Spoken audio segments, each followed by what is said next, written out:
Massa. Merci, Monsieur le Président. Moi, j'aurais trois questions. La première concerne ce que vous avez évoqué, et vous avez récemment dit que le système qui régit les relations industrielles est totalement archaïque, internationalisé, voire apatride. Vous l'avez redit encore. Les grands groupes privés n'ont pas encore compris que leur compétitivité dépendait aussi de la bonne santé de leurs sous-traitants restés en France. Donc, vous nous avez dit qu'une mutation était nécessaire par rapport aux sous-traitants, mutation qui semble quand même assez compliquée. Est-ce que vous auriez des idées pour accompagner cette mutation?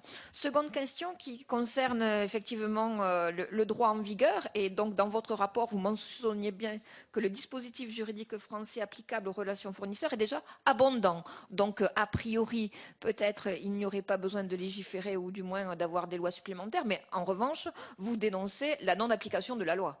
Et ça, c'est quand même beaucoup plus grave. Et donc, en la matière, je crois qu'effectivement, il faudrait, bon, nous, on est là pour faire la loi, mais l'application de la loi et en termes de contrôle, il faudrait mettre des moyens financiers certainement supplémentaires et des outils de contrôle peut-être à réactiver ou du moins à conforter afin de contrôler. Parce qu'il y a les entreprises, certes, qui vous saisissent et celles qui ne vous saisissent pas et qui sont quand même soumises au même désagrément de ces relations.